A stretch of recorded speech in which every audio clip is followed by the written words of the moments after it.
My oh my, how the last 7 years have just flown by. I still remember it like it was yesterday when I picked up my PlayStation 4 on launch day with Killzone Shadowfall, Assassin's Creed 4 Black Flag. I think I had Call of Duty Ghosts in there, Need for Speed Rivals, and I feel like I had Battlefield 4 as well. I want to say that was my launch pickup on the PlayStation 4. Now tomorrow we are headed into a new generation. Of course, the Series X launched yesterday, sold out everywhere. PlayStation 5 out tomorrow, sold out everywhere. Read the comments section, and I know a lot of you guys are incredibly excited. I did a video talking about how some of you guys, maybe it's the best idea to wait, and a lot of you guys just completely crapped all over me, and we're like, yo, I can barely wait 2 weeks. You think I'm gonna wait a year for this thing? And I get it. I'm excited. You guys are excited. Want to highlight 8 PlayStation 5 titles that are dropping tomorrow. These are games that I am personally picking up. Some of them I were on the fence on, but hey, guess what? I gotta cover these games on the channel anyway. When they go on sale, I like to talk about them. I like to have an idea about them. Some of them I was going to wait on and then pick them up down the line on a sale.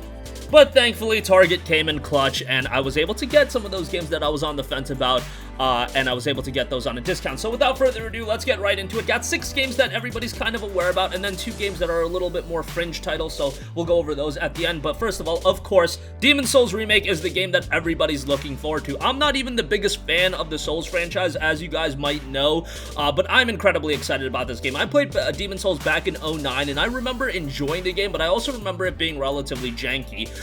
This stage of the game in 2020, people look back at Demon's Souls, and it is in an incredibly iconic game, but the idea of Bluepoint Games modernizing the title for a 2020 audience, that has me excited, and already seeing the gameplay in motion, seeing how fluid it is, has me so stoked to go back and play this one. Am I going to rage? Yes. Am I going to die a lot? Probably. I'm not the best at the Souls games. I died a lot in Bloodborne. I died a lot in Sekiro. I died a lot in Demon's Souls 1 to 3. I died a lot in Dark Souls when I was still in high school back in 09, but yeah.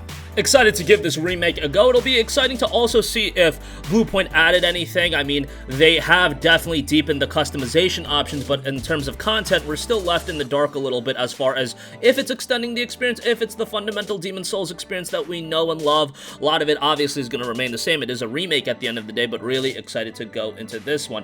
Next up, also super excited for Assassin's Creed Valhalla. I know I crap on Assassin's Creed sometimes since the shift to Origins and Odyssey, and I know you guys love Origins and Odyssey. There's a lot of people that really enjoy those styles of games. I was originally going to skip on AC Valhalla, and then Target had to come in clutch with a buy 2 get 1 free sale. Ended up getting AC Valhalla, Godfall, and Call of Duty Black Ops Cold War, which won't be out until the 13th, this Friday, for the price of 2 games. So I was like, okay, they won me over. I'll get Valhalla for free. Let's try out Assassin's Creed Valhalla. Look, the reviews are coming in, and they're looking quite positive, so I love the setting of Assassin's Creed Valhalla. I love the look of the game. I'm just hoping it's not quite as grindy as the previous Assassin's Creed games, and I will be a happy camper. I know a lot of you guys will say Origin and Odyssey were not grindy titles, but guys, there's a double XP boost as a microtransaction in the game. Why would there be a double XP boost as a microtransaction if, you know, there wasn't a level of grind to the game? I wanted to naturally play through those games in single player, and I know a lot of you guys like to, you know, delve out and do all of the side quests and everything like that. I got a lot of games to play, so I like to, you know, there are a few games that I want to platinum and do everything, but I can't absolutely do that for everything, and Valhalla is one of those games that I'm hoping I can play, hoping I can really enjoy. It seems like the upgrades on next generation are going to be fantastic. To play this game at 60 frames per second is going to be great, and I'm excited to delve into it. Was gonna wait on a sale for this one, but they got me with the Target buy 2 get 1, so I'm excited to give this one a go. Godfall was another game that I wasn't sure about picking up, but again, with that buy 2 get 1 free, I was like, hey, let's give Godfall a shot. It's coming from Epic Games, Counterplay Games, Counterlogic Games, a new studio. The game isn't looking like it's going to be for everyone. A lot of people are a little bit mixed on it, but I am, you know, cautiously optimistic about Godfall. Whenever a new IP is released, I want it to do well. I think gaming needs consistently new IPs to breathe fresh air into the gaming space, and Godfall looks like a good game. Man, from a visual standpoint, the game does look really good. It'll be interesting to see how it is realized on the PlayStation 5 in real time, and once I see the game in motion, then I'll get an idea of how the game actually looks, because obviously the game is releasing on PC. This is going to be a console exclusive for 6 months, I believe. It will ultimately be released on Xbox Series. Come on, we're moving to the next generation. Going to be a little bit of a transition process to remember saying the next generation platform. Nevertheless, excited to see Godfall, and I want the game to be as great as possible. Marvel Spider-Man Miles Morales, probably going to be the marquee PlayStation 5 launch game for a lot of people. I know I say Demon's Souls, but Spider-Man at the end of the day just has way more brand appeal than Souls does. I don't think that's way too far of a stretch to say that. There's a reason why Sony is in fact releasing it as a cross-generation game, because there's a lot of people that on the PlayStation 4, they're gonna buy this game, and I imagine it's gonna sell really, really well. Got the Ultimate Edition pre-ordered, want to play through Spider-Man. Again, it's got a separate set of trophies. And I love Spider-Man. I know it wasn't a perfect game, but Spider-Man is one of my favorite superheroes. It's like Spider-Man and Batman are probably my top two. And yes, while it's not a full-fledged brand new game in the sense that it's not going to be, you know, a 20-25 hour experience, it still should be a lengthy enough experience where I can sink my teeth into it and I can have a good time with it. And then, again, with the Ultimate Edition, I can go back, play Spider-Man, play the DLC of that game as well, so that'll be some fun.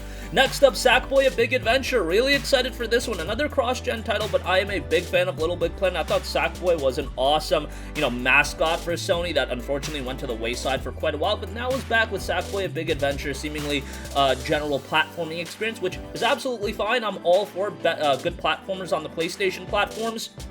So Sackboy: A Big Adventure, definitely one that I'm looking forward to. I imagine that this is going to be a game that some people skip out on for a little while, maybe wait on a sale or something like that. As a $59.99 game, you know, maybe that's a little bit too pricey for some people, and, you know, with so many other games, you have to be a little bit selective with the games you are picking up. But Sackboy: A Big Adventure is one that I'm pretty excited for. Devil May Cry 5 Special Edition. This is one that I'm super stoked for. The retail version of this game won't be coming out until December 1st, so that is a little bit of a bummer. But Devil May Cry 5 upgraded for the PlayStation 5, and then also some additional content on top of that, and priced at $40, I think is pretty good. I love DMC5. I thought it was a great game, and to be able to play that game, I believe you can play it at 4K 60 FPS, is it? Or is it 4K 120 FPS? You could play it at a lot of frames per second, that's all I'm saying. And the game should look really good. You could also play it with ray tracing, but if you want to do 4K ray tracing, I believe it's like 30 FPS, and I would not want to play DMC5 at 30 FPS, even though I'm sure ray tracing is going to make the game look really, really good. At this stage of the game with the PlayStation 5, I really want to prioritize frame rate more than visuals. I mean, the games have been looking good for a long time. At this point, I want 60 FPS to become more of a standard in the games I play, and at the very least, just give me the option. That's all I ask for. For the people that want better visuals, go for the better visuals. I, for a long time, was a big visual guy. I've always been, give me the best graphics possible, and then it got to the point, okay, these games look great, they look fantastic. Now it's time where we do get these games playing at 60 FPS, because that's going to be the optimal experience. So those are the 6 big games that I'm sure you guys are aware about. 2 other ones that I want to quickly note. There's a bunch of other games that are coming out, but I just wanted to bring attention to the major titles. Pathless is coming from Annapurna Interactive and the developers of Abzu. Pathless is a mythic adventure of an archer and an eagle in a vast forest. Explore an open world and travel to a mystical island to dispel a curse of darkness that grips the world. Together with your eagle companion, discover the history of the island and fight epic battles to restore light to the land. Abzu was a fantastic game, a very sublime game and a very chill game. It wasn't one of those games that you had to be like super serious about. It was just a very relaxing experience. From a visual standpoint, I feel like the Pathless is offering a lot of those elements, but at the same time seems like it does have a little bit more focus in the gameplay and things of that nature, and more of a serious game, or a game that, you know, isn't going to be as relaxing of an experience. You know, I don't know that for a fact, but just based on the idea I'm getting off the images and the gameplay we've seen thus far. Looks like a very well-presented game. Excited to try this one out because Abzu was such a great title, so we'll see how that one turns out. And lastly, coming from Bloober Team, also want to give a shout to Observer System Redux. Observer was released on the PlayStation 4. This is an upgraded version of the game. Features some gameplay refinements and, of course, upgraded visuals. If you are a fan of that cyberpunk dystopian universe, Observer is a really, really interesting game. It's very much on the investigative style of gameplay, and, you know, it's not super action-oriented or anything like that, but it is a dark, dark game in terms of its atmosphere and its tonality. So if you're into experiences like that, I think Observer is going to be right up your alley. System Redux, I believe, was released on PC yesterday. Might also be on Xbox Series at this point, but it will be available on PlayStation 5 come launch day. So this is another one that's going to be a Fringe title, maybe not one that you'll pick up at launch, but add it to your wish list. I know a lot of you guys missed out on Observer last generation, or I guess it would still be this generation until tomorrow, whatever you want to call it, on the PlayStation 4. It's a game not a lot of people checked out, but I thought it was a really cool title, so keep it on your radar, and I'm sure it's going to look really good on the PlayStation 5. So that's going to conclude this video. One day away. This, I believe, is the first generational shift we are covering on this channel, so kind of a surreal time, in all honesty. PlayStation 5, I mean, people have been talking about it for a year and a half at this point, but tomorrow's the day where the public is going to get their hands on it. So let me know how you guys are celebrating tomorrow. Are you taking off work? Are you just getting home and you're just gonna, spam the thing? Are you taking off work Friday? Let me know what your guys' game plan is. What games are you picking up at launch? Super exciting time. And if you're not picking up launch day, don't worry. Come early 2021, I'm sure the stock is going to get replenished. Come late 2021, the game library is going to be stacked. So exciting next few years ahead. Hopefully, everything in the world kind of calms down as well. We get the development cycle of games back on track, and hopefully 2021 is a much better year than 2020, and we can all celebrate with a PlayStation 5. So that's going to wrap up this video. Sound off with all of your thoughts in the comment section down below. Thank you for watching, and goodbye. Hey guys, we hope you enjoyed the video, and if you did, make sure to hit the subscribe button, and if you're already subscribed, do us a favor and hit the bell icon. This way you'll be notified whenever we post a new video. That's the best way to keep up with all of our uploads, and we usually try to upload 2 videos a day. And with the bell icon hit, you'll be notified whenever we do upload a video. As always, thanks for watching.